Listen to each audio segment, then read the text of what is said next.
یہ کہانی ہے دو مختلف دنیاؤں سے تعلق رکھنے والے دو انسانوں کی، ریحان اور مہک۔ ایک طرف ریحان جو زندگی کی تلخیوں سے سخت دل، بے رحم اور بے احساس ہو چکا تھا، جس کے لیے رشتے صرف مفاد کا نام تھے اور جذبات ایک کمزوری، اور دوسری طرف مہک جو نرمی، محبت اور خلوص کا پیکر تھی، جس کے دل میں ہر ایک کے لیے ہمدردی، ہر لمحے میں شکر اور ہر بات میں دعا چھپی ہوتی تھی۔ جب ریحان نے پہلی بار مہک کو دیکھا تو اسے وہ بالکل بھی پسند نہیں آئی، نہ اس کی سادگی، نہ اس کا معصوم لہجہ، نہ ہی اس کا ہر وقت مسکرانا۔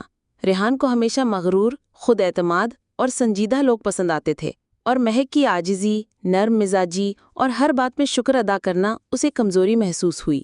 اس کے نزدیک زندگی ایک جنگ تھی جہاں احساسات دکھا دینا ہار مان لینے کے برابر تھا، اور مہک کی آنکھوں میں ہر وقت موجود ہمدردی اور خلوص ریحان کو جیسے چبھتا تھا۔ وہ سوچتا تھا کہ یہ لڑکی یا تو بہت چالاک ہے یا بہت بے وقوف، جو اس بے رحم دنیا میں اتنی صاف دل لیے گھوم رہی ہے۔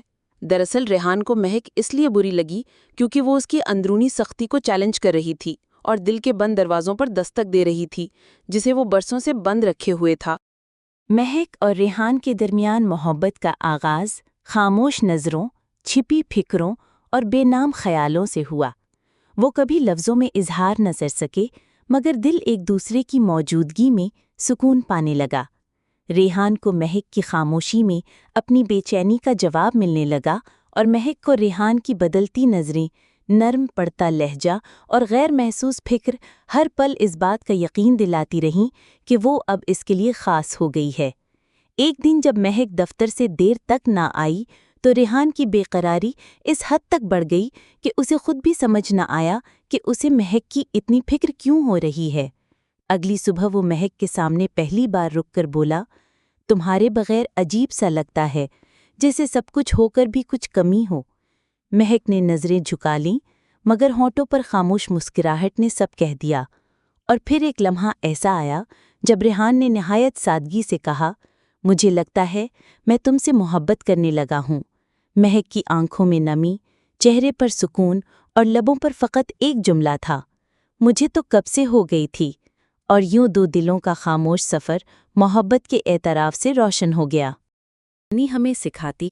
یہ کہانی ہمیں سکھاتی ہے کہ انسان چاہے جتنا بھی سخت دل، غصیلا یا تلخ کیوں نہ ہو، محبت، خلوص اور صبر سے بدل سکتا ہے۔ بعض اوقات ہم لوگوں کے رویے کو دیکھ کر ان کے دل کا حال نہیں سمجھ پاتے، مگر اگر ان سے نرمی سے پیش آئیں، بغیر شکایت کے خلوص سے ان کے قریب رہیں، تو وقت کے ساتھ وہ بدلنے لگتے ہیں۔ مہک کی طرح اگر ہم برداشت، خاموشی اور سچے جذبات سے کسی کی دل تک پہنچیں تو سخت سے سخت دل بھی نرم ہو جاتا ہے، کیونکہ سچی محبت صرف لینے کا نہیں، بدلنے اور سنوارنے کا نام ہے، اور محبت وہ طاقت ہے جو خاموشی سے انسان کو مکمل کر دیتی ہے۔